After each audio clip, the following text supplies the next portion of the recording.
Kamala's a very low IQ person. She's a very low IQ. I'm for taking tests, too. I think anybody that runs for president they should give them tests. And it's not an age thing. It's not based. If you look back on history, 70s and 80s, some of your greatest leaders in the world history, long-time world history, they were in their 70s and their 80s. But I think you should take cognitive tests. I think they say it's unconstitutional. But That's ridiculous. I think Kamala should have a test because there's something missing. There's something wrong with her. Well, I think it's pressure. I think the pressure and the scrutiny, you've been a celebrity for a long time and you understand what this is like. But for someone who's in her late 40s, who becomes the vice president, who runs for president, becomes the vice president, and then all of a sudden the weight of the world is on your shoulders and there's all these people paying attention. A lot of people clam up. But you either have it or you don't. Correct. Look, this is an interview. We've covered a lot of territory, right? And it's fine. I don't care. I want to. I think it's much more interesting. To do an interview with Anderson Cooper, a crazy softball interview. She took 2 days off and she studied all day long, and then she comes out with a result that was a real embarrassment. That was a really bad interview. She couldn't answer a question, and every question's not answered. I mean, like, what would you do your first day in office? Okay, I'll build a wall. I won't build a wall. There's 100 things you can say. Just say anything, right? There's something off with her. Well, I also think, Joe, we're dealing with the smartest people. They hate when I say, when I call President Xi, they said, he called President Xi brilliant. Well, he's a brilliant guy. He controls 1.4 billion people with an iron fist. I mean, he's a brilliant guy, whether you like it or not. And they go crazy. Right. It doesn't mean he's not evil, or it doesn't mean he's not of course not. dangerous. But actually, we have evil people in our country. Yes. If you have a smart president, he can deal with Russia. He can deal with all of it. Russia would have never gone into Ukraine if I were president. How would you have stopped it? Automatic, 2 things. I told him. I said, Vladimir, you're not going in. I used to talk to him all the time. You're not going in. I can't tell you what I told him because I think it would be inappropriate. But someday he'll tell you. But he would have never gone in. But you know why else he wouldn't have gone in? Oil prices at $40 a barrel wouldn't have allowed him, wouldn't have given him the money to prosecute that war, wouldn't have given him the money. I said it I was with President Xi. I said it was almost the same conversation. With Vladimir, it was Moscow. With President Xi, it was Beijing. It was almost the exact same conversation. I said, don't do it. He would have never done it. The day I left, they flew 28 bombers over the middle of Taiwan. 28 bombers. And it's the apple of his eye, and the same thing with Russia. It's the apple. Ukraine is the apple of his eye. I used to talk to him. I had a very good relationship with him. He wouldn't have done it. He would have never done it. But he also wouldn't have done it because of one of the reasons that what happened is, number one, he doesn't respect Biden at all. Not even a little bit. And who the hell would? But he doesn't respect him. But when he saw what happened in Afghanistan, how horribly that was handled, number one, you take the soldiers out last, not first. Okay, that was their big mistake. And we had that thing charted out, and they weren't obeying us. They weren't. Abdul is the head of the Taliban. Boom, boom. He had to do all these things. Some he didn't do. I said, nope, you got to do them all. This guy he immediately took he left the equipment behind, 13 soldiers dead, but he took everybody out. He took his soldiers out before. A child would know. That's where Milley was so stupid. He was such a stupid guy, Milley. Okay, those generals should have all been fired. The people that were involved with Afghanistan should have all been fired. Then they'd be writing books about him, how stupid he was and bad he was. But you take your soldiers out last. I had a big rally, and I saw a child in the front row about a year and a half ago, and I called the child up. I said, do you mind if I borrow your child? Oh, yes, please. And they came up, kids 5 years. I gave them quick details, I said, we want to get out of this place, and we have this, and we have this, and we have the equipment. I gave them a little thing. I said, do you take your soldiers out first or last after everything's done? You take them out last, sir. A child would know that. We took our soldiers out first. What was your plan? And we left Bagram.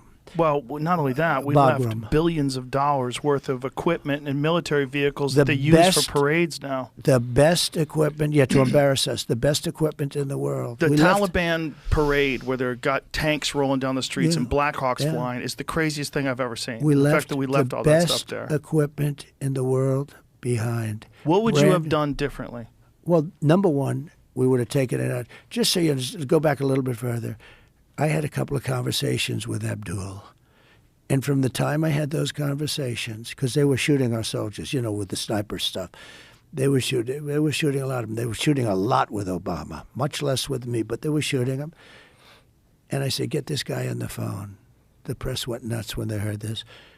I had a great conversation with him. It was a tough conversation. 18 months later, there wasn't one soldier that was ever shot at. And even Biden admitted it in a moment of stupidity because he shouldn't admit it. His people went nuts. He said, yeah, well, I will admit, no soldier. We didn't have a soldier killed in 18 months in Afghanistan. Not one soldier was killed because he understood what was going to happen if that happened. I didn't have one soldier. Then when I left, after having gotten more votes than any sitting president in the history of the country and much more votes than he got in 2016, when I left, they started shooting our soldiers. But more importantly, what they did is they did that whole thing with, leaving. He shouldn't have left. Number one, should have left from Bagram because Bagram's this massive base. It's got tremendous acreage around it, tremendous. It's a very big, it was built many years ago. And part of the reason you wouldn't have taken that is because it goes to China. 1 hour from where China makes its nuclear missiles, you should have never left Bagram. Number one, they should have left from Bagram. They should have left last. They should have got, we have Americans that are still there. They should have taken all their equipment out. Everything, every plane, every screw should have been taken out, every tent. And I said that's when I realized that Millie was a dummy. I said, we're leaving, but I want to get everything out. Sir, it's cheaper to leave it. I said, what do you mean cheaper to leave it? Yeah, he said it's cheaper to leave it. That was cheaper. Cheaper. He said it's cheaper. Sir. Not more dangerous. He just said cheaper. I said, I want every plane. I want every tank. I want the goggles. They have night goggles. They have all this stuff that these guys now have. He said, sir, it's cheaper to get out and leave it. I said, so you think it's cheaper to leave a $150 million brand new airplane in there than it is to fly it out with a tank of jet fuel and put it in Pakistan or just fly it directly back? It's cheaper to leave. I said, this guy's nuts. I'm telling you, he was so stupid. He was so unwise. He was like an unwise man. And there were a number of them. But I defeated ISIS with the greatest generals. I had a guy who was so great. I flew to Iraq, and I met the real generals, not these idiots that we deal with. And we knocked out, I defeated 100% of the ISIS caliphate. They said it would take 5 years. I did it in a matter of literally a few weeks. And we hit them hard. And he said, sir, we're going to hit him here. We're going to hit him there. We're going to hit him here, there. And I said, this guy's great. I like this guy. I was told it would take 5 years. That's why I went. I said, how could it take 5 years? We have brand new fighters. We have the best planes, the best weapons, the best guns, the best bombs. How could it possibly take that long? And I flew in, left at 3 o'clock in the morning. Nobody knew I was going. I got on Air Force One and we started flying.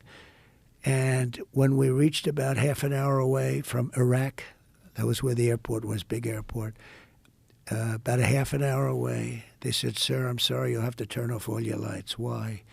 We're getting close to our site, our land. I said, you mean we spent $8 trillion and we can't leave the lights? So think of this. 20 years, $8 trillion, and we can't leave the lights on in a plane. I said, that's okay. Turn the lights on. I'm not going to fight them. That's one. Well, this is because it's too dangerous? Yeah, too dangerous because they see the light up in the air. They'll shoot at it, So I said, turn the lights off. Then they said, sir, we're going to also pull your shades if that's okay. I said, that's okay. The plane was pitch black. All the lights outside, the blinking, they call them the blinking reds, they were all turned off.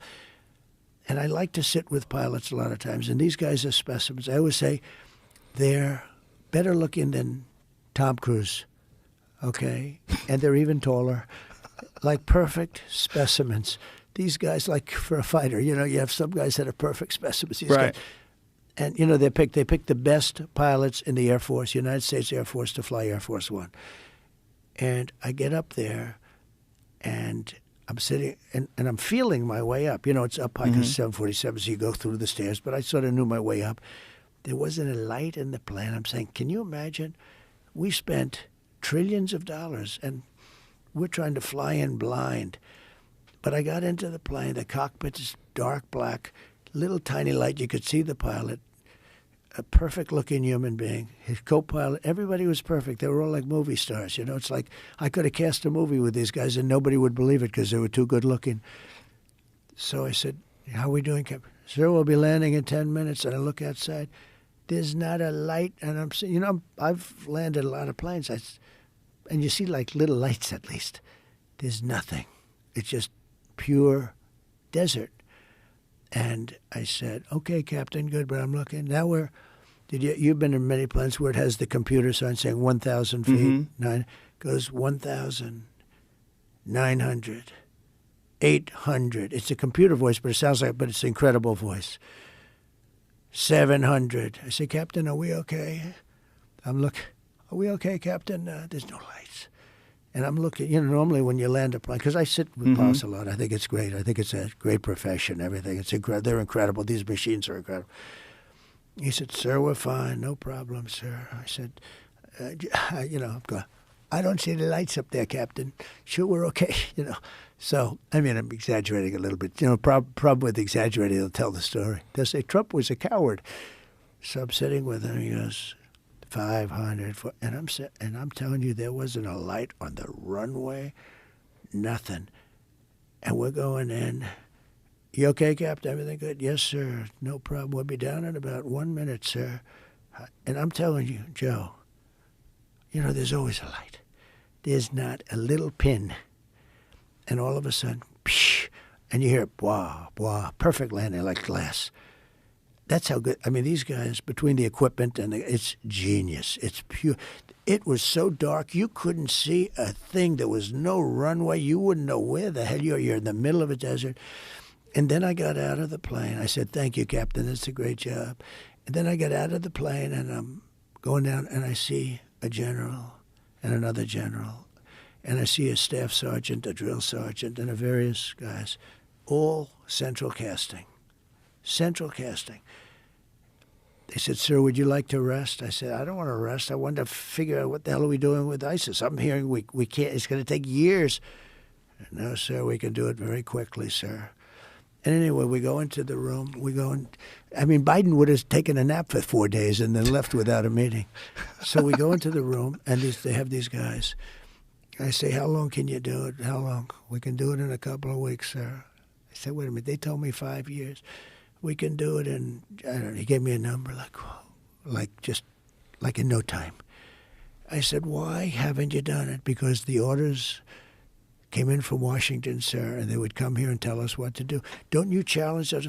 We're not allowed to do that, sir. That's not the military way. They tell us what to do, and we have to respect them. So do you think that it was incompetence why they didn't go after ISIS? I think it's a bad system. When Mattis goes there or when Milley goes there, who's stupid, and they tell these guys that are actually smart what to do, and the guys that are smart are saying, we don't like what they're doing, but they're not allowed to sort of counteract. Plus, the guys that went there are arrogant. They're arrogant fools. They're like stupid fools. The way they pulled out of, the way they, as an example, the way they pulled out of Afghanistan with the people falling off the planes. That's a disgrace. It was worse than Vietnam with the helicopters falling. It was so bad. There was no reason for it. Anyway, so we knocked them out. And, we have great military. We have great people, but not the television guys. And I rebuilt the military, and then they gave a chunk of it. Now, I have to tell you, as much as it is, it's a tiny little piece, believe it or not. We have an unbelievable. I rebuilt the military. I rebuilt our nuclear. And in a way, I hated to redo it, but I got to realize how powerful that nuclear is, Joe. One bomb, Israel is gone, but forget. One bomb could take out the entire East Coast. It's so bad.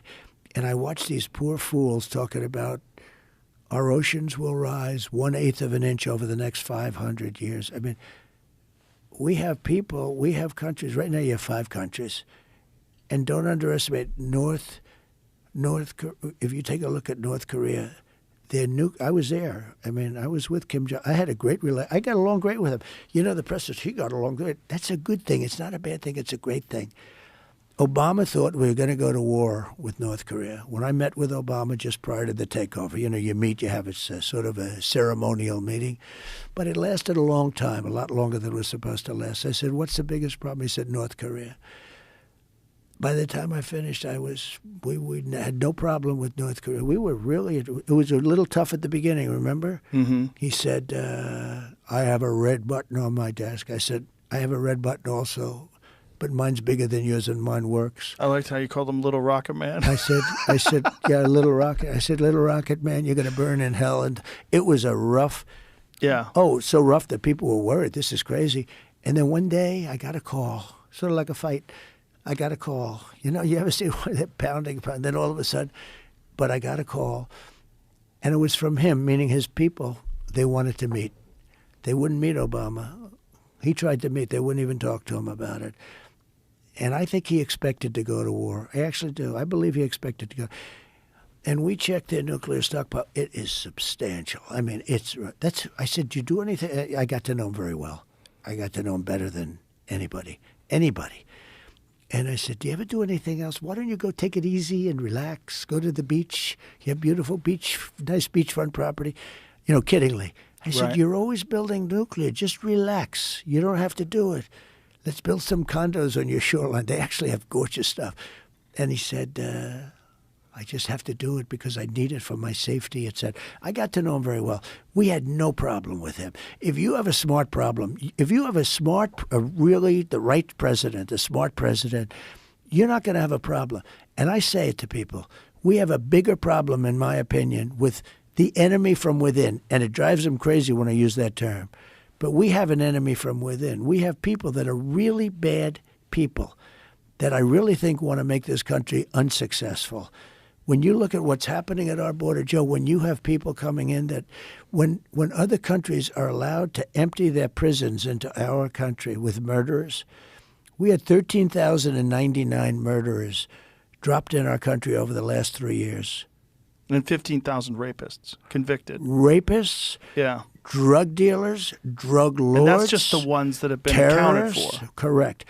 People from mental institutions. What do you think the strategy is? Hundreds of thousands of major criminals, tougher and worse than anybody we have. And we're seeing the consequences of it in San Antonio. They've taken over apartment buildings. In Aurora, Colorado, they've taken over apartment buildings. These Venezuelan gangs. Just the beginning. What do you think the strategy is? You know, one of the things that they've said is that you stopped a bill from being passed. But didn't that bill also include amnesty for the people that are already here? Joe, this is years after the fact. The damage was already done. But what was the bill? Well, the bill was nothing. It allowed 2 million people in. They were going to get amnesty. It was a horrible bill. It didn't protect us at all. But we should just tell people what the strategy is. So one of the things that's been their strategy. One of the things that's been very clear is that they've moved a large percentage of these migrants that are coming across the border illegally. They've moved them to swing states. Like, this is what's going on with Springfield, Ohio, right? They're in swing states. Well, that's not a swing state. I'm going to win Ohio by a lot. So that's not a swing. But it's called Springfield, Ohio, to be exact. And Springfield, Ohio is this very nice community of 52,000 people that just had 32,000 migrants that don't speak the language dropped into their community. You can't get into a hospital. You can't get into a school. It's gone from a beautiful little place to a horror show. And the mayor is a nice guy. And the mayor says, we're looking for interpreters. I said, no. You've got to remove them and bring them back to their country. Mostly Haitians in this case. But they speak no language. They speak no English, you mean? In fact, even the language they do speak, they can't get interpreters. They can't do anything. And the mayor's trying to be politically correct. They're all trying to be.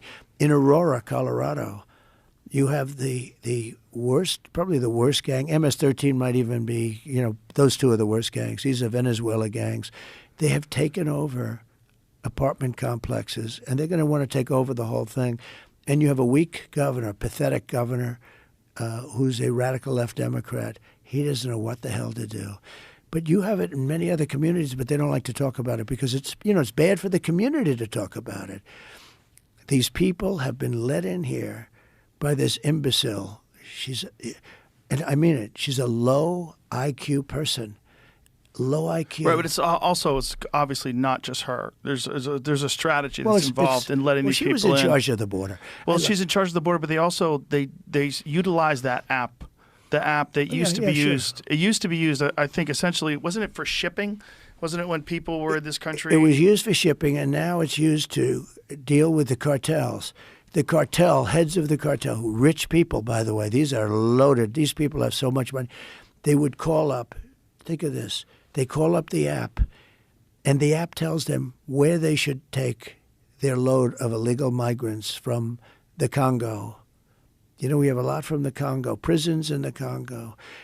I made a little bit of a sarcastic joke. A man named Dana White, who you love, who I love. I assume you love him. Love that dude. I think he's in a class by him. He's probably the reason why you're here. I don't know, maybe. He's one of the big ones. He is the greatest guy. I love him I to always death. say, nobody's indispensable. Everybody can be replaced. Maybe you can't be. You might not be. But Dana White, truly, I don't think, the things he sold it for $4 billion. I said, what the hell? Who the hell is going to pay $4 billion? And they made like a great deal. I mean, it's because of him. More than that now. Take him out. I think it's a whole different. No, program, he's the best. And he's also the of all time. greatest guy. He spoke at the whole thing with I had just been shot, and he got up and he spoke so better than anybody. I mean, who would be better to introduce you? I asked of all the people, and I know the biggest people in the world, and they all would have loved to have done it. I said, Dana, would you do it? It was interesting. He was away. And he said to the people that, one of my guys called, said, I won't be able to do it. I just left with my wife and family. I won't. I said, he said, no, yeah. I was a little surprised, even though I knew he was very far away. He was in someplace, and he deserved it with his family, the whole thing. And then I said, all right, and so we're looking who we're going to get. And all of a sudden she comes in. Sir Dana White just said he's going to do it, and he's coming back in tonight. He's taking it. The guy is just an incredible guy, and he's like a tough champion, but loyal. Yeah, he's got to be one of your favorite people. He's one of my favorite I love him people. To death. I've been friends with him for 23 years. I love him. So would you have, because what you're doing here is incredible. I mean, everybody tells me. All I noticed today, I'm going, you're on Joe Rogan today. People are telling me, I say, how the hell do you know that? But it's sort of, what you've done here is amazing. Where would you be if you didn't do the UFC stuff? Would you have this show, do you think? Yeah, I would still be doing it for sure. Yeah. Would it be at the same? Would it be at the same level? I don't know. But you would have. It's hard to know. I think one of the things that works for this show, I guess, is that I'm involved in so many different things.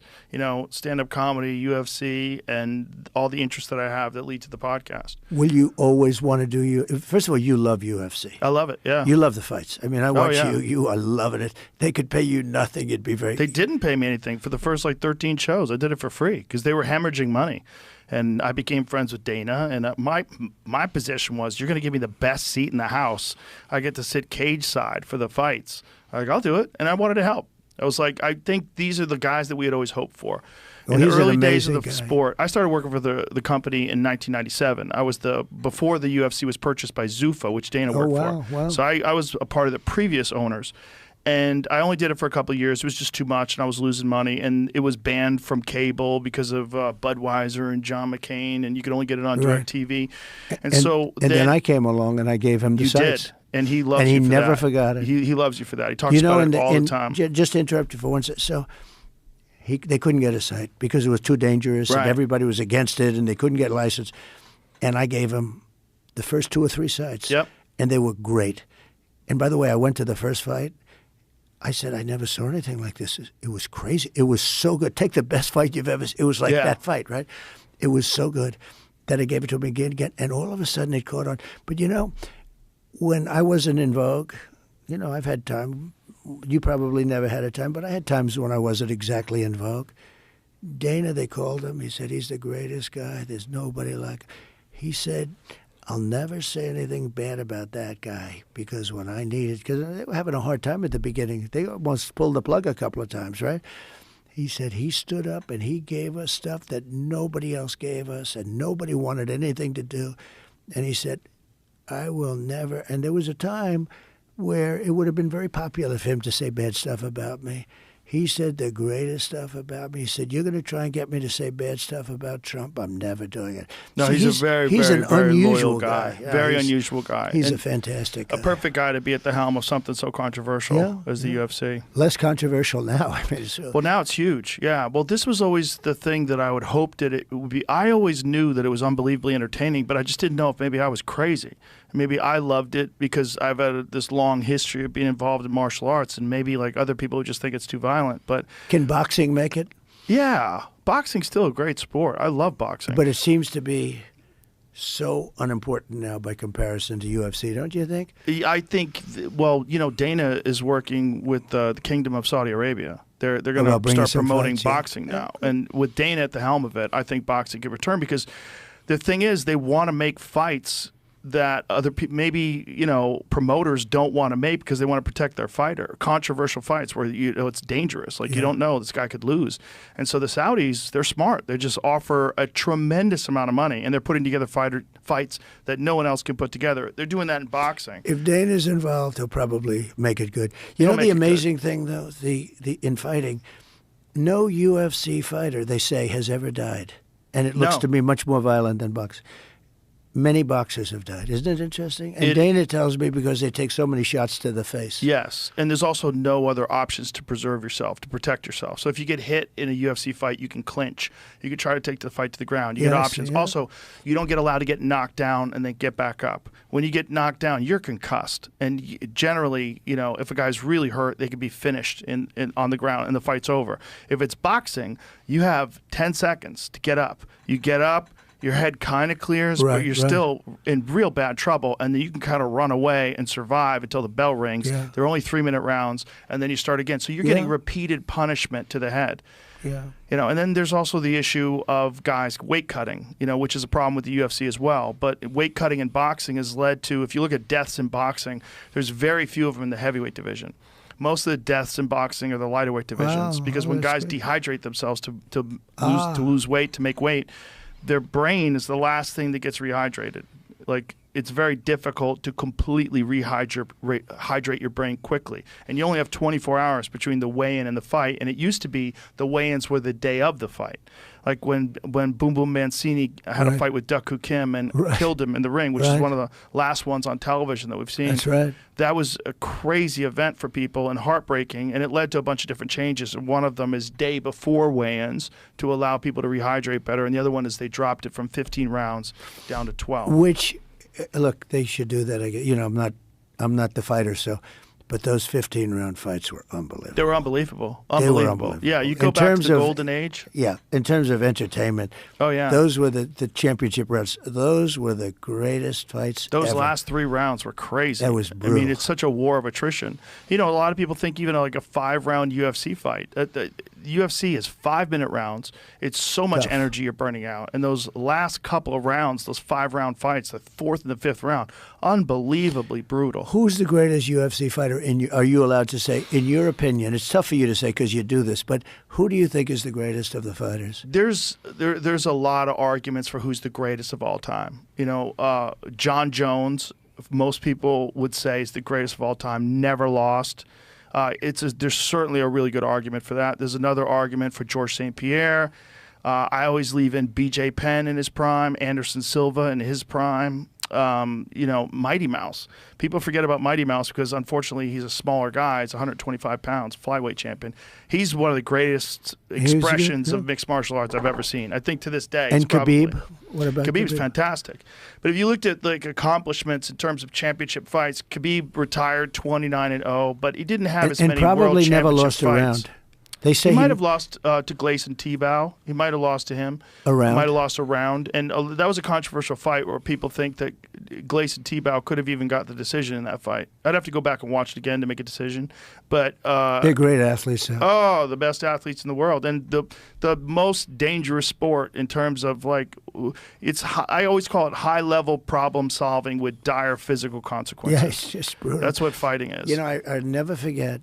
So there was a fighter named James Toney. Oh, yeah, I love James Toney. He fought as a very light fighter, and he ended up as a heavyweight. I mean, this guy went through everything. He was almost like a lightweight. He went from middleweight all the way up to heavyweight. Yeah, and beat Evander Holyfield as a heavyweight. And he was a real fighter. Oh, yeah. So James Toney, and I think it was George St. Pierre? St. Pierre. I think it was him. Who did he fight? James Toney. No, James Toney didn't fight George St. Pierre. He fought a UFC fighter. Yeah, Randy Couture fought James Toney. Was it But Randy that was like Couture, an easy maybe? fight. That was a very easy fight. Randy Couture just took him down and it strangled was the him. most, and he's half the size.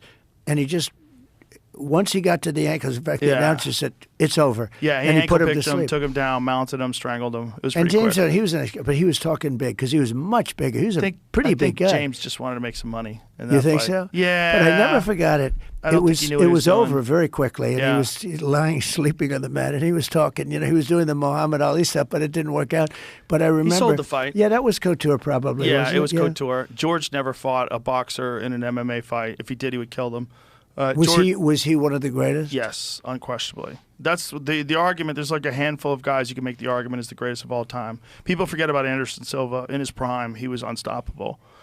But that's Anderson the thing is, Silva. and then there's Fedor Emelianenko, who fought in Pride. In his prime, he was unstoppable. There's this, and you have a couple now that are pretty good. Oh, we've got so many now. Alex Pereira. Correct. There's an argument that he's the top pound-for-pound fighter in the world right now. He's looking very good. Yeah, it's unbelievable. But it's like fighters can only compete at that level for so many years, and so in my opinion, you have to judge them at their very peak. You can't judge them when they're hanging on and still fighting. You can't judge them when they're coming up. You got to judge them in that championship peak. And that championship peak, there's a handful of guys that you would consider at the very top. If they stopped a little bit sooner, some of them would have had, I mean, there are a couple of that you just mentioned without mentioning names. If they stopped, they had they were unbelievable. And then at a certain age, they start getting knocked out, right? Yes, it's unfortunate, but the thing is that same belief in themselves that lets them become a champion makes them think that they can do it long past the time that they actually can. Well, Anderson Silva was essentially unbeatable. Mm-hmm. And then he lost a close one. Then all of a sudden he got knocked out. He got knocked out by Chris Weidman. Right. He was kind of clowning in that fight famously, and Chris Weidman had a vicious left hook, knocked him out. And then they fought a second time, and he broke his leg on Chris Weidman. Right, that's right. And after that fight, he was kind of never the same because that leg break injury, which Conor McGregor had, there's quite a few fighters. That was a bad Weidman one. actually wound up having the same injury, ironically.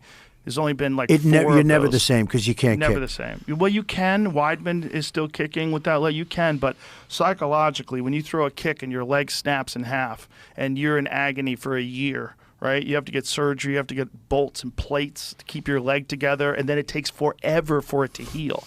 It always amazed me how the kicker, I mean, you have those cases, but the kicker will do tremendous damage to somebody's leg, but their leg doesn't seem to get damaged, isn't it? It does get damaged. It hurts more than you think. Yeah, but your shin, your shin gets very numb after a while. And guys that are really good kickers, they're kicking the thigh and they're kicking the calf. They're kicking soft areas, and they're slamming this hard, numb shin. Right. Their shin gets all these like micro fractures all over the shin, and it calcifies. Oh, wow. Like these guys can kick baseball bats. You ever see them break baseball bats with their shins? No, I've never It's seen it. crazy. Some guys can do 2 baseball bats. Someone will hold the baseball bat and they just kick right through them. But 'Cause their see, I shins watch almost your get numb. enthusiasm now, right? Yeah. And it's like, that's why you're good at what. That's why nobody does this better. Without the enthusiasm, forget it. Well, it has to be authentic. Like that. I mean, the only reason why I do MMA commentary is because I'm very interested in it for real. I don't have to manufacture it. I'm very interested. So I think you love that's going what, in there after the fight, and they're sweating all over you. They're slopping all over you. You're They beautiful. bleed on me. They're bleeding. Sometimes their noses Does that bother bleed, you a splaying little all- bit? Yeah, No, like no. 2 weeks ago with the guy I never saw. Khalil Roundtree. Yeah. More stuff came out of his nose. Yes, it was pretty Right. nasty, but no, I'm very used to it. I just wanted That's him to great. be able to express himself. You've done a great job. Thank you. You've done Thank a you. great job. So back to you and back to what what are you, and first of all, I love this idea of you teaming up with Robert Kennedy. Right. And I love this Make America Healthy Again idea, because there are chemicals and ingredients in our food that are illegal in other countries because they've been shown to be toxic. There's pesticides and herbicides, and there's a lot of shit that's been sprayed on our food that really is unnecessary. And there's a lot of health consequences that people are suffering from a lot of these things. And I brought this chart for you. Beautiful. Because I had a feeling you'd be asking me. Thank you. Look at this chart. These are healthier countries. Look where the United States is. I'm going to send this to RFK Jr. Look so at that. This is, well, something along the, I was actually talking to RFK today, and he told me that more than 70% of young men are ineligible for the military because of their health. I could see it. That's crazy. A lot of it's obesity. So here's the life expectancy versus health expenditure. Same chart. Yeah. Did you see that? USA. Wow, yeah. that's pretty good. Jamie's the best. He's very good. He's the best. But no, but look at that. Look where at the USA is. It's not good. And that's our food. That that's our diet. That's sedentary lifestyle. That's our diet. That's the chemicals we ingest. That's what that is. But RFK is going to be very, I think he's a great guy. I love the fact that you guys teamed up. Yeah. And are you completely committed to have him a part of your administration? Oh, I am. But the only thing I want to be a little careful about with him is the environmental. Because, he doesn't like oil. I love oil and gas. I think just keep him out of that. To fire. So I'm going to sort of keep him out of a little. I said, focus on health. Focus. Yeah. You can do whatever you want. But I got to be a little bit careful with the liquid gold, I understand. But listen, there's plenty of good work that could be done if you focus on health. Here's the one that my all-time favorite, though. What is that? See the arrow right here? That's what I left. Do you have anyone that is pressuring you to not work with him? Have there been people to not that work are reaching with who? RFK Jr.? Yes. Yes, I would imagine. Because financially, he could put a dent. I would say that, and I think in many ways they've done a good job. In many ways they've done a bad job. But I would say that the Big Pharma wasn't thrilled when they heard that, I have a relation. I've actually always gotten along very well with him. I've known him a long time. He's a different kind of a guy. He's very smart, great guy. And he's very sincere about this. I mean, he really is, he thinks we spend a fortune on pesticides and all this stuff, and then you end up with that chart is a terrible chart, the one previous. It's such a bad chart when you look at where we are compared to other countries that don't spend 10 cents. Right. So, and you save a lot of money. But, yeah, I've had some people that aren't exactly thrilled.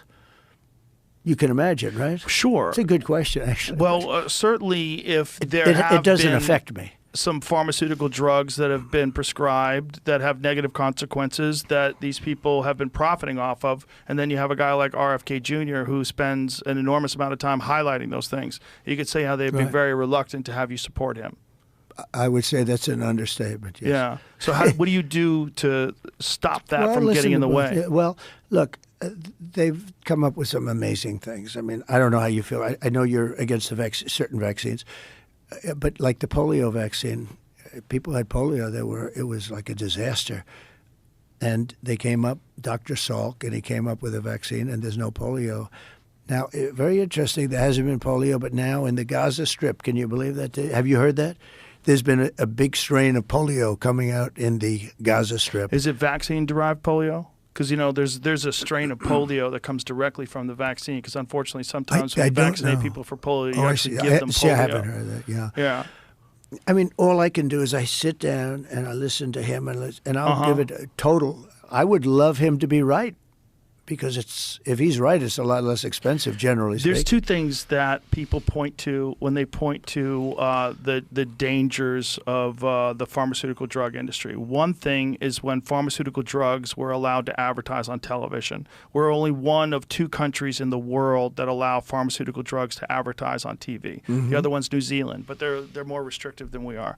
People are worried. Those ads, when you hear take a certain drug, and then you hear all the consequences. You say, it causes cancer and baldness. We don't like baldness. Suicidal and ideation. And this and that and eyesight, and you can lose your vision. Yeah. And I actually asked one of these guys, I would never take. I mean, because there's things that are so bad. They go through a whole list. I guess they save some liability, but man, I said, does that affect the purchase? And they say it really does.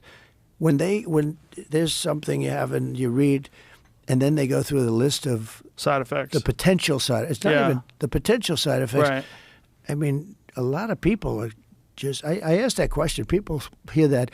When I hear it, I'm going to take a pass. It says, may affect your vision, may cause blindness, may this. Yes. But well, I know you're aware of caline caseamines, right? yes. Well, one of the things that they pointed out, and this is a very important thing for people to understand, is what a lot of these drugs do is they act to somehow or another mitigate the effects of poor metabolic health. But most of these problems that these people are suffering from wouldn't exist if we put an emphasis on metabolic health. If people got healthier, they started eating nutritious food and taking vitamins, a whole host of these problems that people are having would go away. And the problem with that from the pharmaceutical drug standpoint is they wouldn't be able to sell drugs to these people. And this is a fear that a lot of people pesticides have. and things like that on the plants. And what do you think of that? It's terrible. Well, I think regenerative agriculture, unfortunately, is very difficult to scale to a point where you got a Jack-in-the-Box on every corner. Right, that's right. If everybody wants food, and we have food deserts, and we have places like Los Angeles where no one's growing anything, and everything has to be shipped in, and it's very difficult to feed that many people. We've created this incredible society where we have these enormous cities, but it's very difficult to get food to these people. And then for a lot of these people in low-income areas, the only food that's available is cheap, unhealthy food. That's right. And we could fix that. That's if we could send $175 billion to Ukraine, we could do something to fix a lot of the health problems that the United States has. And I think it would help us as a nation overall. If you just put it out there that, hey, as a nation, we're going to make a concerted effort to get people healthier. Just put it out there, and people start making better choices. Well, when you look at that chart, it's crazy. They just gave me that chart because they said you may want to discuss this topic, which I know is a big topic for you.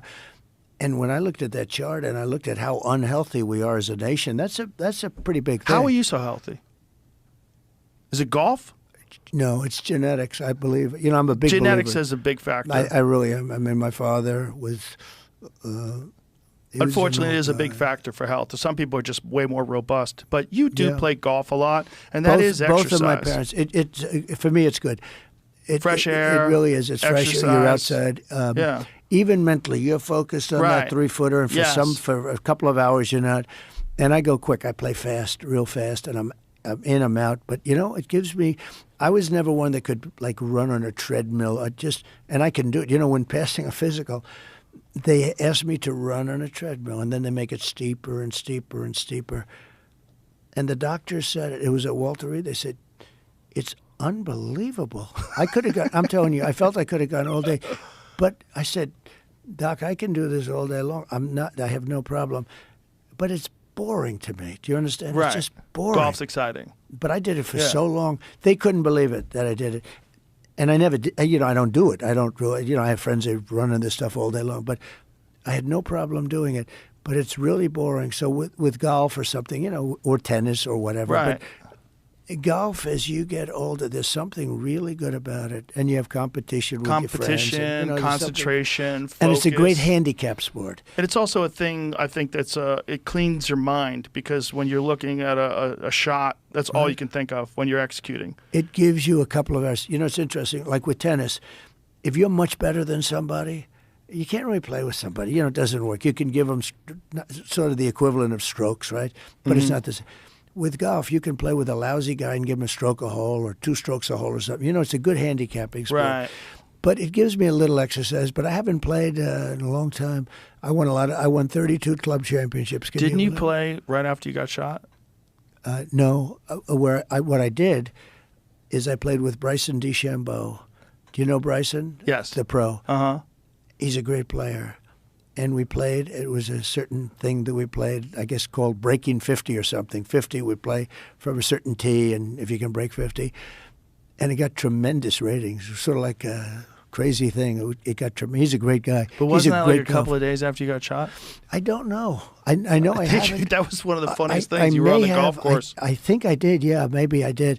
But I view it very interestingly. I'm running for president of the United States. To me, it's such a big deal. It's so important. So I've gone now. It's the biggest deal in the free world. It's 100 times bigger than the Super Bowl, and it's one person. Yeah. So you're down to 2 people, and we start off at 9 billion, because you have 9 billion, they say, in the world. Who knows what that number is? But you get down to 350 million. Sadly, we have no idea what we have in this country, but let's assume it's 325, 350. And you're down to 2 people. It's the biggest thing in the world. And when I heard she took off yesterday and she took off the day before and she's going to take off tomorrow or the next day, I haven't taken a day off in 56 days. That's a long time. I haven't taken one day off. I don't want to play golf. This is too exciting. Golf is great, but this is too exciting. This is more exciting than anything you can do. And the Also, thing it's is, the home stretch. It's the home stretch. Who would take a day off? So we have 11 days left now. And think of it. So I think I've gone 54, 55 days in a row. No days off. And I make speeches oftentimes, sometimes not, but I make speeches. And when you make a speech, and my speeches last a long time because of the weave, I weave stories into it. And if you just read a teleprompter, nobody's going to be very exciting. You got to weave it out. So but you always have to, as you say, you always have to get right back to it. Yeah. Otherwise, it's no good. But the weave is very, very important. Very few weavers around, but it's a big strain on your. It's a lot of work. It's a lot of work. You got to be careful with the voice. You can lose that voice. The voice wasn't designed. I said today, so I made a big one last night. I was in Las Vegas. A big one the night before in Arizona. Big one. I mean, they're all big. There's never been anything like it in terms of crowd. Never been close. Never been close. They say, he talks about, crowd says, it's very interesting. So we get crowds that are really big.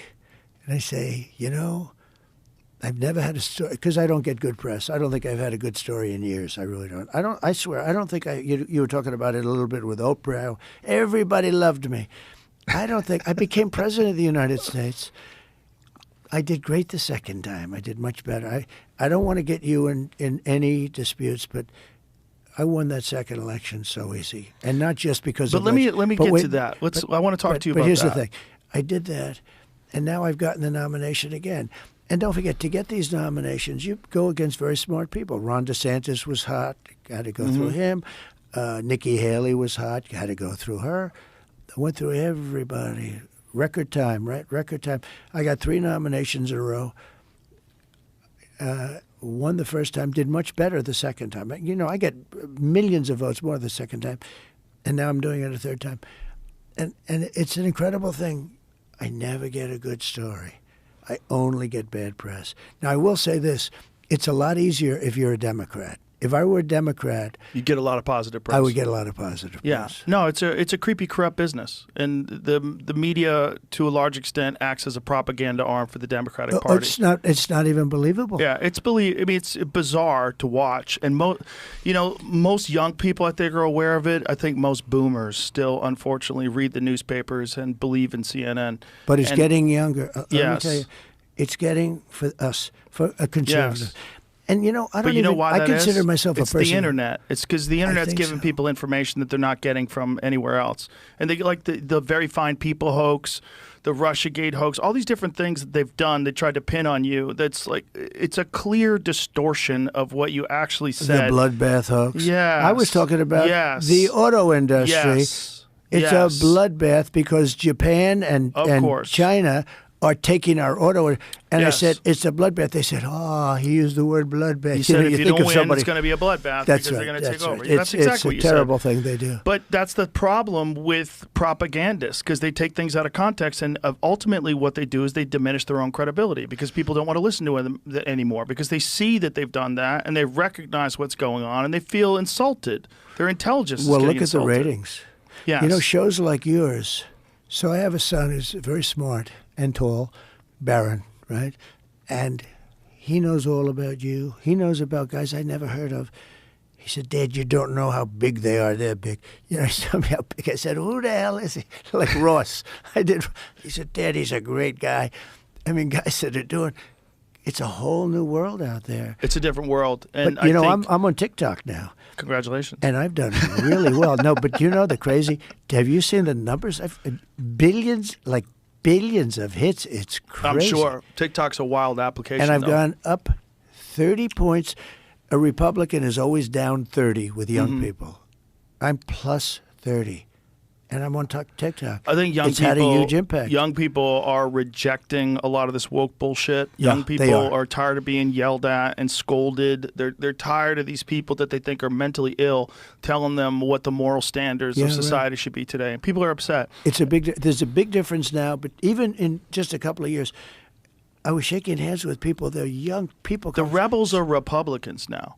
They're like, you want to be a rebel, you want to be punk rock, you want to buck the system. You're a conservative now. That's how crazy. And then the liberals are now pro silencing criticism. They're pro censorship online. They're talking about regulating free speech and that regulating the First Amendment. It's bananas to watch. Joe, they come after their political opponent. Well, I got more guys. I always say, I kid, but I'm not kidding. I've been investigated more than Alphonse Capone. He was the meanest of them all. He'd kill you in 2 seconds if he didn't like you, right? I've been under investigation more than Alphonse Capone, only because it's political opponent stuff. And I've won. I won the big case in Florida. I'm winning the other stuff. You win, but you know what they did? They did something that's only done in third world countries. They came after their political opponent. Yes. I could have put crooked Hillary in jail. Well, not only that, but they're weaponizing it by saying that that's what you're going to do once you get in office. Isn't it great? By ignoring what they're doing right now. It's crazy. I heard it. Somebody was defending me today. They said, no, they say that's what you're doing to him. They're going, he's going to put us in jail. He's going to invest. That's what you're doing. That's what you're doing to him. Yeah. A lot of people say, will you do that? Will you do that to him, to them, if you win? The presidency has tremendous power. I could have put crooked Hillary in I respected jail. that you didn't because what you said was it would be bad for the country. No, I couldn't even imagine. You have, first of all, Secretary of State, but more importantly, the wife of the President of the United States of America going into jail. And if you ever saw when I'd say something about her, they'd all say, I didn't say it. I never said it. They say, lock her up, lock her up. And I'd always go, take it easy, just relax. We're going to win this thing. Take it easy, take it easy. And I'm telling you, I kept it down, just the opposite. Now they say, oh, Trump wanted to put her in jail. No, I saved her from going to jail. They had more stuff on her. And Comey had it, because when Comey got up, and he stupidly, because he's a stupid guy too, he goes, he's a stupid son of a bitch. He got up, Joe, and instead of saying she's innocent of all charges, he went over each charge, and each charge was a killer. And he'd go, and as far as her doing this, she's innocent. And this, and then she's only an unfair prosecutor would go. But every time you heard these charges, they sounded so bad. They were bad.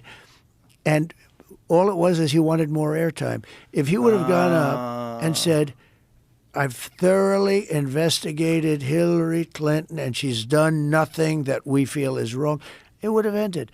Instead, he wanted to be up there because he's a PR hound. He's a hog. And he starts going through and you know what he had?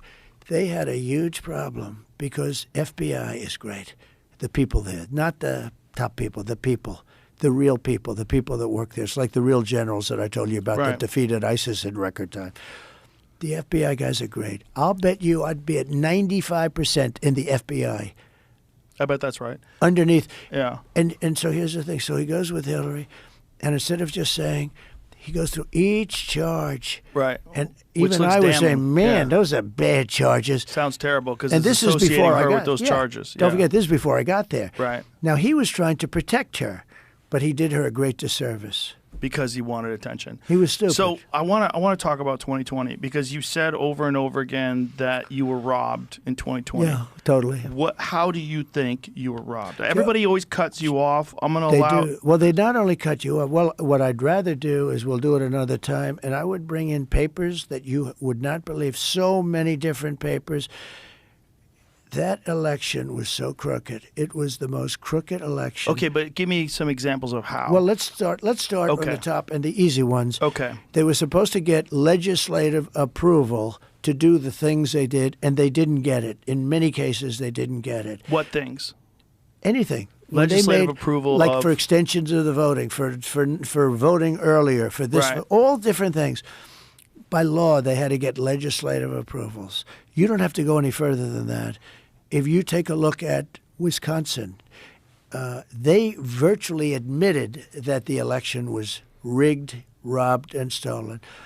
They wouldn't give access in certain areas to the ballots because the ballots weren't signed. They weren't originals. We could go into this stuff. We could go into the ballots, or we could go into the overall. I'll give you another one. Are you going to present Well, this let me- ever? Like, do you think like? Let me just give you one okay, more go ahead. before. 51 intelligence agents come up that the laptop was from Russia. It turned out to be totally false. It 51 wasn't. former intelligence agents, right? They say that made, I don't believe it's this much, but it doesn't have to. I lost by I didn't lose, but they say I lost, Joe, they say I lost by 22,000 votes.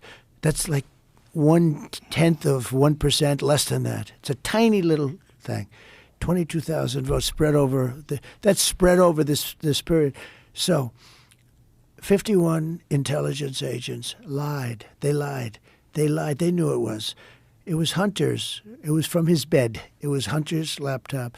They said it was created by Russia. Russia. It was the Russia Right. hoax. The Russia hoax was a big hoax. It was all a big hoax. So Well, that's they clear. get Mueller. That's one example, but that is a good But that's a example. big example. They say it made a 17-point difference. That's a big example, but that's only one.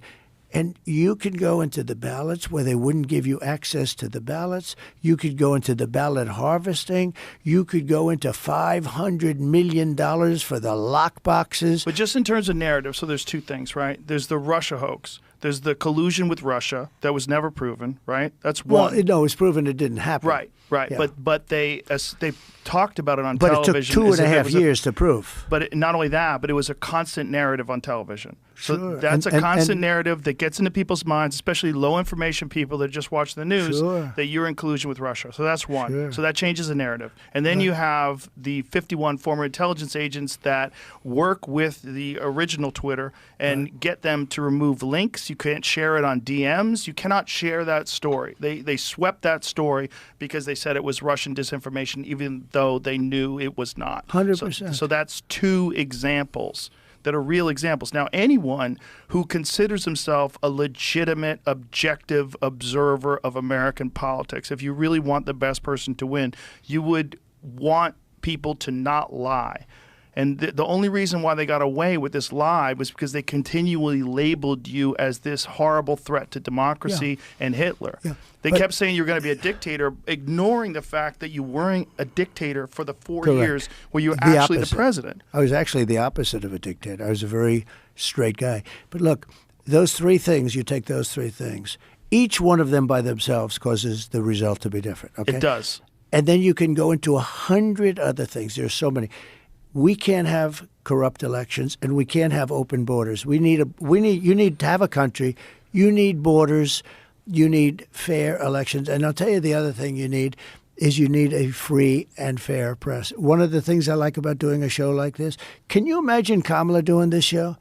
I could imagine her doing this this show. show. I She'd would be try laying to- on the floor. She was supposed to do it, and she might She still wasn't do it, gonna and do I it. hope she does. She's not gonna I do will it. talk to her like a human being. I would If try she to have did a this conversation kind of an with her. interview with you, I hope she does, because it would be a mess. She'd be laying on the floor comatose. You'd be saying, call in the medics. I think we'd have a fine conversation. I think I'd be able to talk to her. I wouldn't try to interview her. I'd just try to have a conversation with her and hopefully get to know her as a human being. That was my goal, having her on, trying to get her to express herself just as a. I don't think these formats are good. I don't think that two people. First of all, I hate the idea of the presidential debates because I hate the idea of a time limitation on complex ideas. Also, you have to break. I think you have to have the debates, though. Right, but the way they do the debates, I think, is the wrong way to do it. I think they should have a conversation. I think you and Kamala, you sit across a table with no one in the room but the two of you. of course you're not going to shout at each other. Of course you're not going to insult each other. I mean, it may get. They used to do it Hopefully that it wouldn't, but that would be the way to do it. They And used to just do it that way to in the old put days. cameras on you with no one interfering with with checking whether or not it's factual, especially when it's biased, because they checked you all those times and they didn't check her with clearly things that were inaccurate, right? So have two people just have a conversation with us without a time constraint. And also this idea they cut off the microphone. Well, and no crowd. How No about crowd. Crazy too, because you're good at working a crowd. I would rather have a crowd. But of course I you would. would. Rather, you're good at crowds. But I had no. So they gave me an alternative. I don't think he wanted to debate. Why did they want no crowd? Because what was the I argument? think they thought I wasn't going to accept it. So I believe what they wanted to do is have me not accept. So they gave me a deal I couldn't refuse, and I said, I'll do it, okay? It's like the mob. Right. I'll take it. So they came to me. They said, we'll debate Joe Biden. You know, that thing got tremendous ratings, too. That was crazy. But we'll debate Joe Biden, but you can't have a crowd. They also wanted sitting down. I said, that's the only thing. I said, look, you gotta stand up. You can't really sit down. Right. You know, in the old days, they did sit down a little bit, but he gets tired. You got to stand up. And they agreed to it. It was a very tough thing. It almost killed it. They wanted to have like desks. We said. I said, I think we should stand up. And that was the only thing I asked for. I said, we got to stand up. I thought it looked bad for like the public, but they said no crowd and cut off the mic. And I said, I can live with it. I mean, I can live with it. And they thought I was going to reject it. And then they would say he didn't want to debate Sleepy Joe. Right. That's right. what they thought was going to happen. Well, they tried to say that with you and Kamala as well. They tried to say that you didn't want to debate her as well. No, but by the way, with her, number one, I'm leading. Number two, you know, I didn't. They also said it with the primary. So I had like 10, 12 guys, right, in the primary. No stupid guys. I mean, you know, they're governors and they're senators. They're not stupid people. Some are stupid, but not all of them. And all my guys said, you have to be in the debate. I said, why? I'm leading by 74 points. The closest guy to me, I'm like 60 points, 70 points higher. Why would I stand there like an idiot for 2 hours and let every one of them scream at me, I'm going to be the focus? Why? Right. And I said, I'm not debating. And it was a very smart thing because, you know, it was they just killed themselves. The Republican primaries. Yeah, the Republican primaries. I like debating. I think you have to debate. But I like it has debating. to be fair. I like debating like the Rosie O'Donnell debate. I like debating when you have a crowd. Remember the Rosie O'Donnell? Yeah, it was very funny. Megyn Crazy Kelly thing, Megan. That was a hell of a question, man.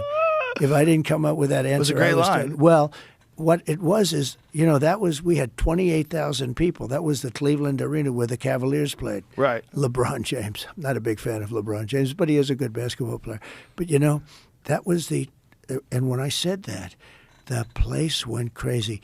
And she kept talking. No, she had like 10 of the. Yeah, well, Megan said you said it to other people and you admitted you did. But it was funny. It was a comedic timing moment. It was fun. That's what they wanted to avoid. It was lucky I did it because she was drowned. Oh, she wasn't finished. That question, but she kept talking, but you couldn't hear. To this day, they don't know what she said, but it wasn't buzzing. So anyway, but we had a good time. Well, it's comedic timing, and that's the reason why to have a debate in front of a large audience. And then they probably thought you would stack the deck. How did I do with the Al Smith dinner? I got very good reviews on that. That was great. It was very funny. It's very funny stuff. The Tim Walz stuff was very funny. Tim Walz, yeah.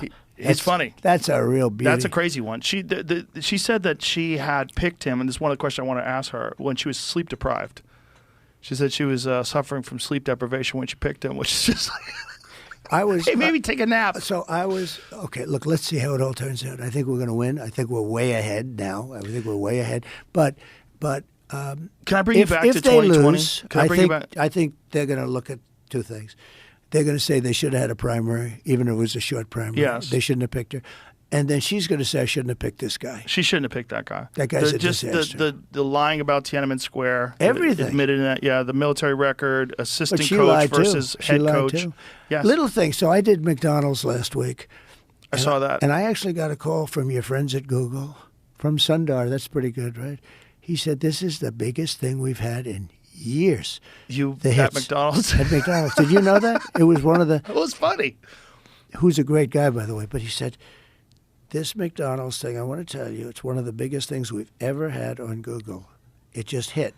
But the reason I did, and I actually, you never know about this stuff. I thought it was a throwaway. Mm-hmm. I didn't think our conversation was a throwaway, but I thought I'd walk in, and that was only to highlight the fact. And I have a friend, he owns like 56 of these McDonald's, and he said, "You want to use one?" I said, "Yeah, I love it." So we went there, and the crowd was crazy. They had 28,000 people around the whole thing. Did you see the outside? It was crazy. The cars couldn't get through. Secret Service was not exactly thrilled. We had no idea what the hell. But I went into the place, and I did the French fry thing, and it just hit. But that's like in life. Sometimes you do. I thought it was like a quick throwaway. We're going to be there for 15 minutes. Then I said, I've worked here for 15 minutes, which is 15 minutes more than she worked here. She lied about McDonald's.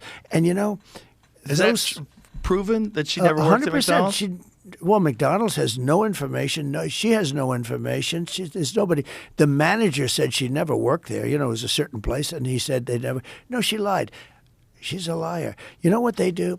They'll say, like, on any one of the questions, they'll say, it's the exact opposite of what I say. IVF. He's against IVF, the fertilization. Right. And it's the exact opposite. I came out immediately strongly in favor. And they do ads. I'm against it. It's wrong. On every single topic. And, she changed policies on 15. I've never seen anybody change on more than one. You can maybe get away with one.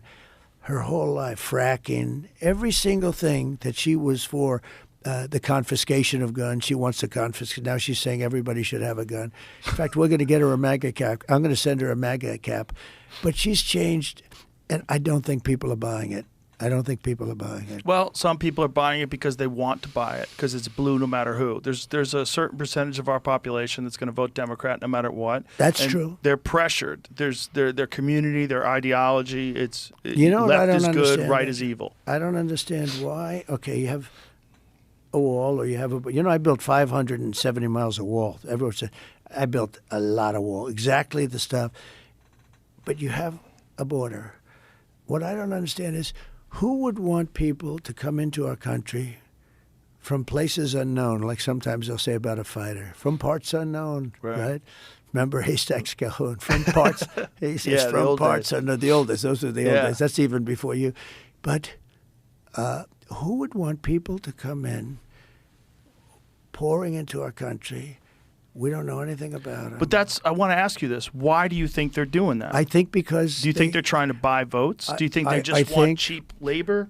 Like, what's the idea? Okay, there's a couple of theories. They hate our country, they're stupid, or they want to buy votes. It's one of those three things. Yeah. They want it. Now, they are trying to get people registered who, don't even know what the country is. And they're trying to give people amnesty, people that live here. They're trying to give them a path They want to to give them citizenship, or they want to...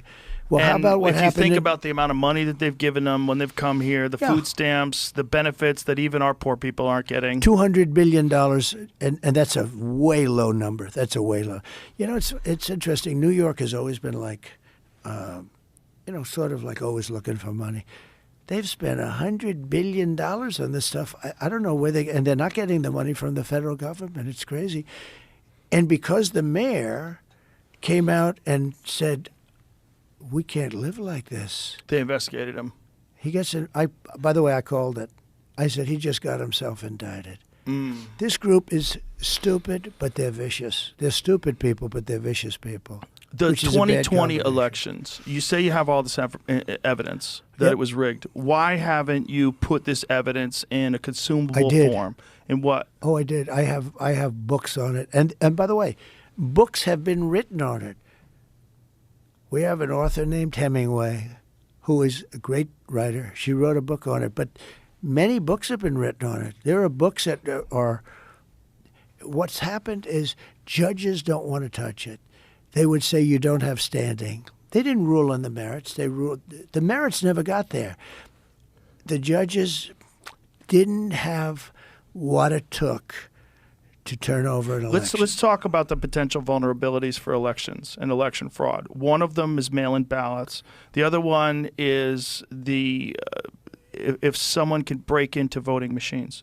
If someone can hack voting machines. Those are two huge ones. So and Elon can be Musk, done? Elon Musk, I think he said it publicly. I hope he did, because I wouldn't want to be the one. But he's a really smart guy.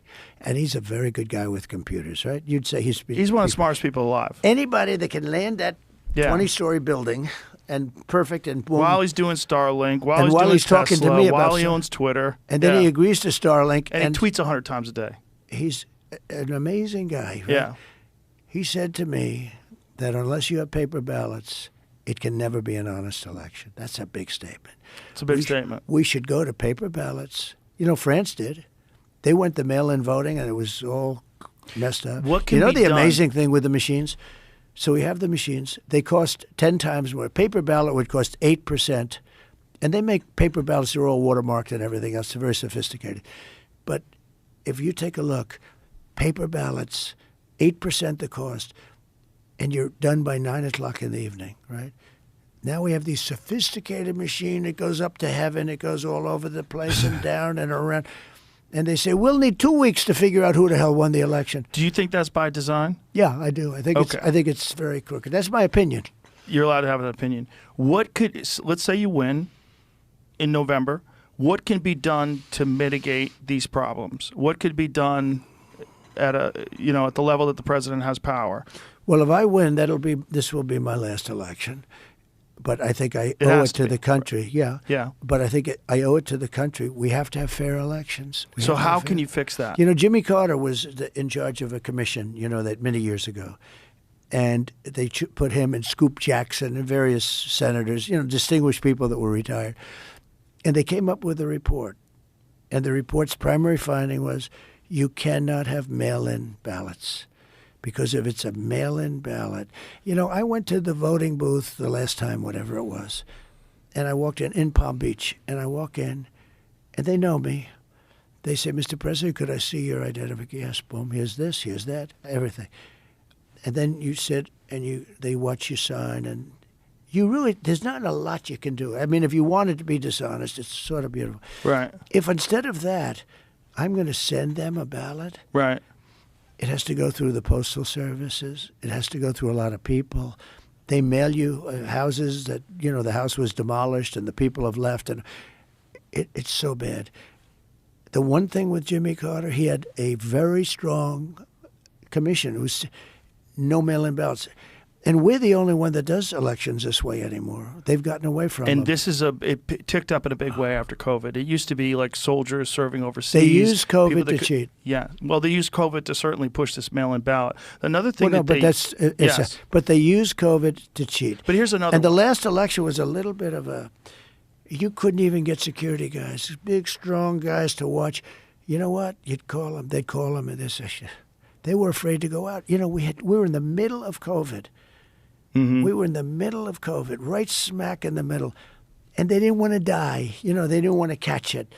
It was like, in a way, it was like a ghost town, and the whole thing. But mail-in ballots are a bad thing. That certainly is a problem. Mail-in ballots are a problem. But every other country, is other voter countries, ID. Yeah, a voter ID. Voter ID is the most bizarre argument that I've never seen anybody articulate in a way that's convincing. Because why they you want to don't cheat. need voter. Well, it doesn't make sense any other way. I've tried to straw man it, or I tried to steel man it rather. I've tried to look at it from a position like, why would you not want people to have ID? And a lot of the ideas are cheat. Just ridiculous. You Gavin need an Newsom. ID to get a driver's license. Okay, but here's now the next step. Gavin Newsom, one of the worst governors in the world, and I used to get along, but I don't get along with him now because he's just too, it's just a whole con job. But Gavin Newsom, the other day signed a bill that you are not allowed to ask a person, even ask them whether or not they have voter ID. Now, what could be a charitable reason why anybody because they would want want to cheat. that? But that would be the only thing that makes sense. But that's taking it to the next level. Right. Now, you have ID. The Democrat National Convention, when they had it the last time, I saw, they had a sign, like a billboard, on the name of the person, where they live, how they live, who the hell their boyfriends are. Every single... It was, and a big picture. That's for they have an ID, a big ID. It was hanging like you were a prisoner. They had these massive cards, everything. And yet when it comes to the vote, in theory, the most important thing we do, okay, when you go to a grocery store, you give ID. But for a vote, it's supposed to be a sacred thing, and it should be a sacred thing. No voter ID because they want to cheat. Well, it doesn't make sense in any other way. I've tried to look at There's it. no other way. There's no argument that anybody's presented that makes any sense why. You know the funny thing, Joe? The Democrats, the people, they all think you should have it. In other words, you should have voting. If you go to the people, Mrs. Schwartz, Mrs. Smith, Mr. and Mrs. Jones. Sure. They say, of course, yeah. Democrats, they say yes. It's the politicians that don't want it, like Schumer and these guys. They don't want it because they want to be able to cheat. Because you know what? If they didn't have it, okay, who is going to vote for somebody that wants open borders? Who's going to vote for somebody that wants to have men playing in women's sports? You know, I have never had one person come up to me and say, President, you got to do something to allow men to play in women's sports. Have you ever? Just like I've never been called by a pollster. I told you my little theory on pollsters, okay? I'm getting myself in trouble with some of these things, but I don't really care. Nobody's ever come up to me and said, we want to have men play in women's sports. And, you know, I had a funny thing. At a property I own in California, I have a woman who's a very good athlete, and she works there as a manager. And Brian Urlacher, the big Chicago Bears, great player, you know, 10-time All-Star, I guess, Hall of Famer, great guy, big, strong guy. And she said, oh, he's one of my favorite athletes. Can I have a picture? And I took a picture and I sent it. And I noticed she was the size of his leg. His leg was bigger than she was. And I put it out, should men play in women's sport? It was just so ridiculous. What's one of the most bizarre and polarizing ideas that's promoted by the left? But who wants it? Now, unless you're going to cheat in elections, you're never going to get. Nobody wants it. Right. I don't think anybody wants it.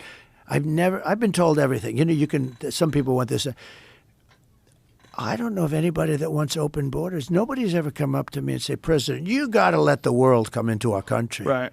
Now, if they won, so they have 21 million. I think it's much higher than that because you have gotaways. You know, gotaways where they just walk in. They walk in. But, and the other thing you have is human traffickers. You have traffickers, and they traffic in women, and they're going wild now. We used to, you know where you have to look? The trunk of cars. Can you believe it? They put women in trunks. They'll put 3 women in a trunk. These people are savages. They're horrible. The worst people. And they're making the kind of money they make on drugs, they're almost making on trafficking now.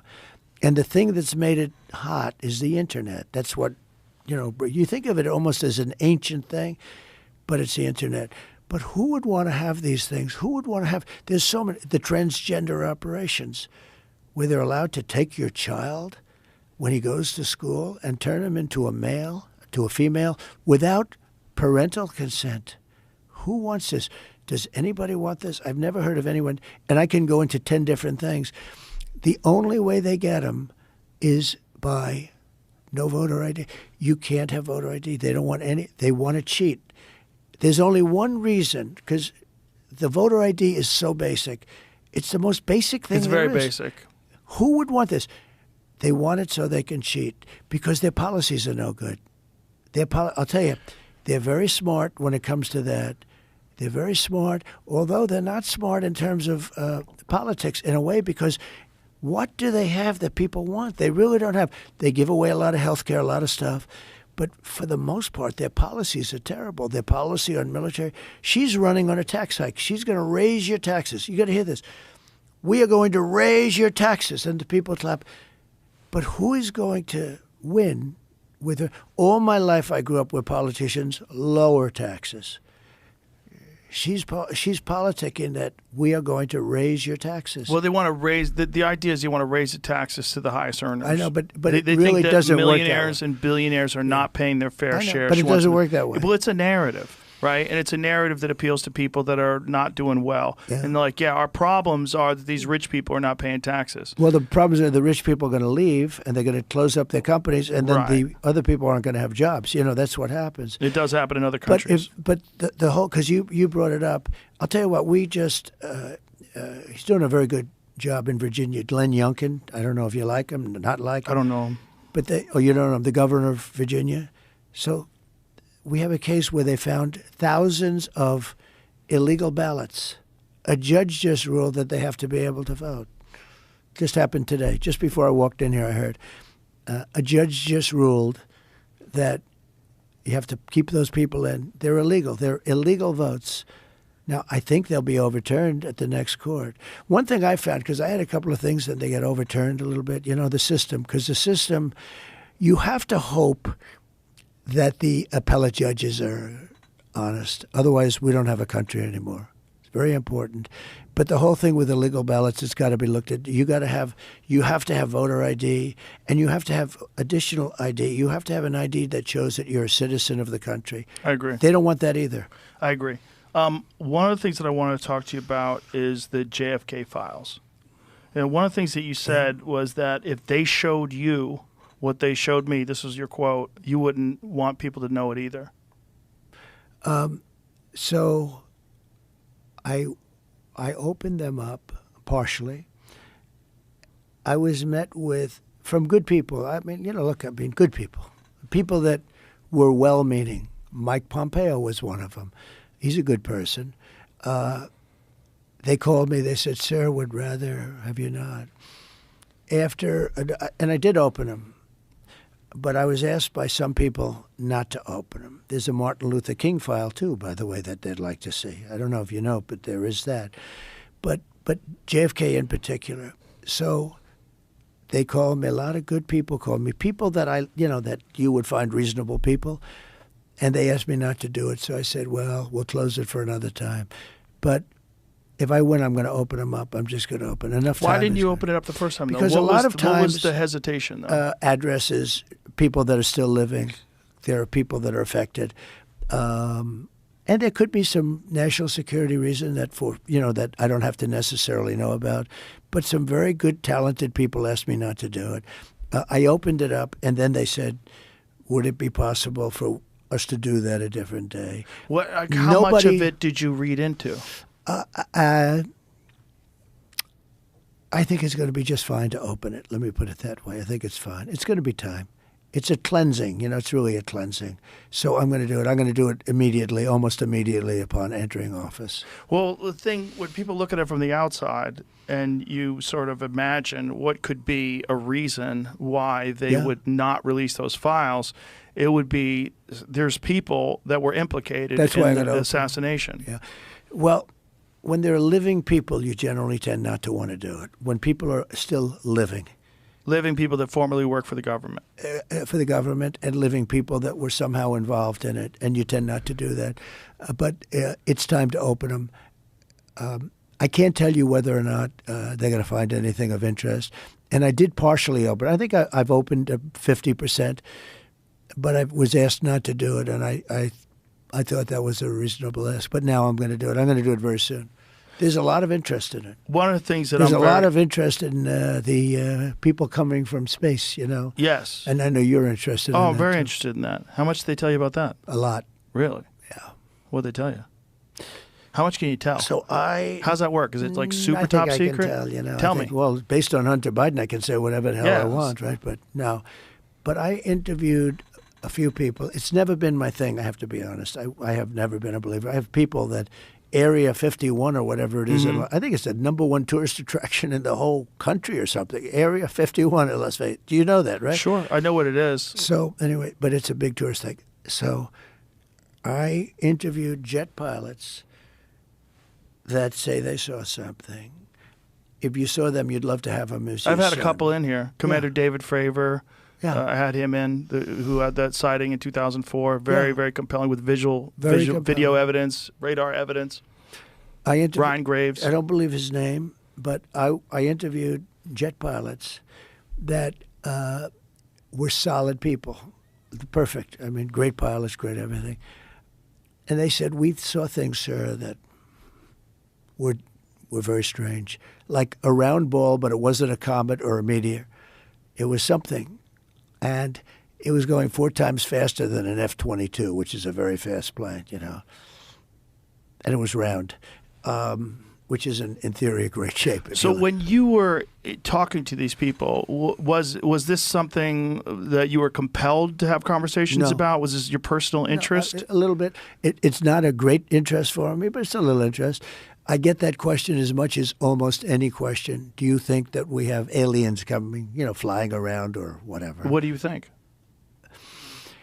There's no reason not to. I mean, there's no reason not to think that Mars and all these planets don't have life, because Mars, we've had probes there and rovers, and I don't think there's any life there. Well, maybe it's life that we don't know, but maybe there was life there at one point in time. This is a speculation about Mars, that Mars had an atmosphere at one point in time, a long time ago, that could support life. It also had large bodies of water, but we've had no evidence of even bacterial life that exists on Mars. But the universe is pretty vast. It's not been a big thing for me. I mean, when I looked at what China did to this, they would have never done it with me, where they put the balloon up, and a lot of people thought for a little while that was one of these things. So, that's a lot of the speculation too, that some of these drones that hover over battleships, that these are Chinese drones, and that they're not UFOs. They could be also. There's some super sophisticated. But I did interview, let's say 3 or 4 guys and without tremendous interest, if you had them, as I said, you'd love to have them as your children. Solid, beautiful people. They said, "Sir, there's something there." There's something there. Said it, yeah. Yeah, I've talked to quite a few of them. They're not conspiracy guys. Well, I mean, just the Commander David Fravor thing in 2004 off the coast of San Diego, they clocked that thing going from 50,000 feet above sea level to 50 in a second. Yeah. They don't know what it is. That's tough to beat. Yeah, they saw something in the water. It was hovering over that something that was making a disturbance in the water. They got video evidence of this thing. 2 different fighter jets with pilots in them saw it. There's, visual evidence, photographic evidence, video evidence, radar evidence. Whatever the hell it is, it moves in a way that would turn a human being into jello if they're inside of it. The G-force, no one would survive. Oh, so what is that? And it doesn't have a heat signature. They don't know what their propulsion system was. But when you fly in some of these jets, these pilots have to be in great shape. Oh, yeah. I flew with the Blue Angels once. Yeah. I got to fly. I guess it's an FA-18. And those are older machines. And they're crazy. When you fly in some of these things, oh my God, amazing. Yeah, but I can imagine. You got to be special. But these things that these people are encountering are far superior to what we know of. Yeah. Is it possible that there's some military or government program that you weren't, that they didn't tell you about? I think I had a great relationship with the military, basically, but I didn't like certain people. I would have gotten them out if I thought if the election was different, I would have fired all of them quickly. Most of them I did fire. Biden should have fired every military person involved with Afghanistan. He should have had a lot of firings. If you look at him, he told Israel not to do anything, and at least Israel's not going to look at a bomb the way they would have been. Think if they listened to Biden. They'd be waiting for a bomb to drop on their head right now. He's been wrong about so much. I guess you'd have to say that she's been wrong too, because she always said they made the decision together. But Israel didn't follow his advice, and I think it was a very, the Middle East is rapidly changing. There are prophets that say the world will come to an end in the Middle East. You know that, right? And we have weapons today that are so scary. When you look, I rebuilt them all. And when you look at the weapons we have today, the biggest threat we have in the world today is nuclear weapons. And we have other weapons, too, that are devastating. But the nuclear weapons, the biggest threat we have in the world today, and that's what I was talking about de-escalation with both China and Russia. I'm telling you, we were going to de-escalate. They were going to de-escalate. You got to be careful. It's a little tricky playing with them because they say we're going to do it and they don't do it, maybe. But they understood the curse, too. It's a curse. It's China's way behind us, but they'll catch us within 5 years. So let's imagine, let's say you win in November. What do you do differently, and how do you change this course that it seems we are on for World War III? How do you get us out of Ukraine? How do you stop what's going on in the Middle East? How do you put a stop to this? Well, it's a very to me, it's an easy question because I think I can do it easily, but it's a complex question in the sense that the times change. Every day changes. Who's winning, who's not winning? I mean, Russia's a war machine. Whether you like it or not, it just grinds along. You speak to people like Viktor Orban, he'll tell you it's just a big, fat war machine, and that's what's happening. You look at what's happened to Ukraine. If I were there, it would have never happened. But what could you do now? If you get into office in January, what could you do now? Right now, You would get both of them. I know both very well. And again, I do not want to tell you, for the purpose of looking smart to 5 people that, that say, oh, he was great. Because if I told you exactly what I do, I could never make the deal. All I can tell you is that I would meet with Putin and I would meet with him, and I know exactly what I'd say to each one of them. And I believe that as president-elect, I would get that war stopped, and stopped fast. We have tremendous power in the United States if you know how to use the power. I stopped other wars just by the use of tariffs. I got Macron of France. Good guy, like a friend of mine, but he's a wise guy. And he's a person that likes France, and he was going to tax our companies.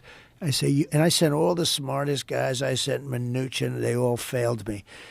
And I said, I'll do it myself. And I called him. I said, Emmanuel, you're taxing American companies. We're not going to allow you to do that. Oh, Donald, I cannot do it. Nothing I could do. It's already been passed. I said, Emmanuel, if you do that, I'm going to put 100% tariff on your wines and champagnes that come into the United States, and you're going to regret that you ever did it. He said, Donald, please, that's not fair.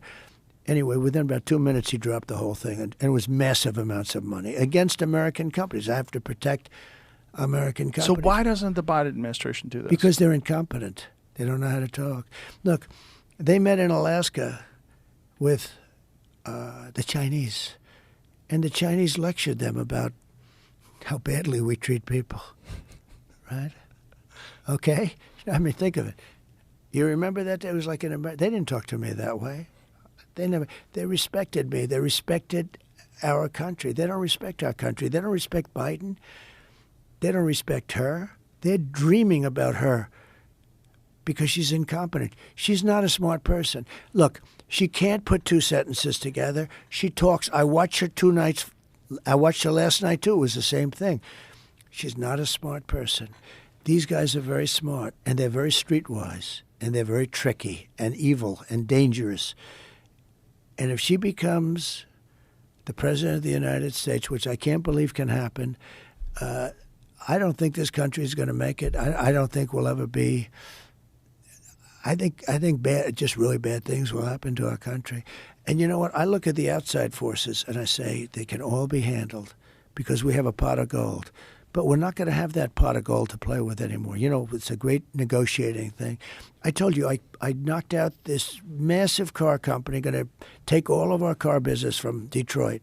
I knocked it out just by my rhetoric. Rhetorically, I said, they'll never sell a car in here. I'll put tariffs. I don't care. They're 2,000%.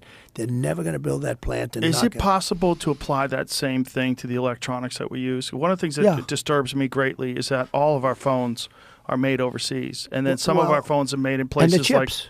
Yes, and the chips. And some of our phones are made in places like Foxconn, where they have nets around the building to keep people from jumping off the roof because they have so many suicides. Like, wouldn't it be better to have an American-made iPhone where people are paid good wages, they have health insurance, they're taken care of, they can live a good life, where you're not buying a piece of electronics that's cheaper because someone has to suffer in a horrible way that's not even legal in the United States. It's not even legal to have them work that way in the United States, so they get these people to build them overseas. You do it, but let me just say, that chip deal is so bad. We put up billions of dollars for rich companies to come in and borrow the money and build chip companies here, and they're not going to give us the good companies anyway. All you had to do is charge them tariffs. If you would have put a tariff on the chips coming in, you would have been able to, just like the auto companies, no different. More sophisticated, but no different. Taiwan, they stole our chip business, okay? They want us to protect, and they want protection. They don't pay us money for the protection, The mob makes you pay money, right? But with these countries that we protect, I got hundreds of billions of dollars from NATO countries that were never paying us. And my biggest fan is Stoltenberg, who just left as the Director General, as a Secretary General. Good guy. He said Bush came, he made a speech. Obama came, he made a speech. Trump came, he said, you guys aren't paying, you got to pay. And they said, will you protect us from Russia if we don't? I said, no, you got to pay if you don't pay. Billions of dollars came in to NATO. When I see us paying a lot of money to have people build chips, that's not the way. you didn't have to put up 10 cents. You could have done it with a series of tariffs. In other words, you tariff it so high that they will come and build their chip companies for nothing. In other words, Joe, you put a big tariff on the chips coming in. I say, you don't have to pay the tariff. All you have to do is build your plant in the United States. We didn't have to give them the money to build a plant. Besides that, they're very rich companies, these chip companies. They stole 95% of our business. It's in Taiwan right now. They do a great job, but that's only because we have stupid politicians. We lost the chip business, and now we think we're going to pay. You can't build it that way. You have to make them spend their money in the United States, and those plants would open up all over, and they'll fund them. We don't have to put up 10 cents.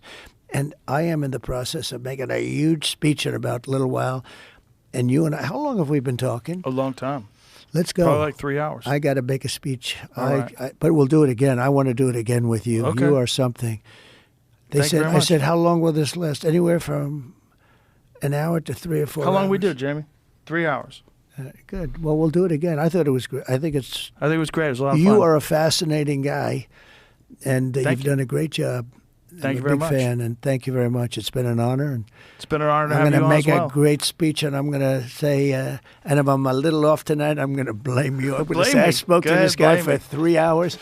Anyway, it's a great honor to be Thank you, sir. with you. Thank you. Good luck to you. Thank you very much. Thank you. Appreciate All right. it. Bye, everybody.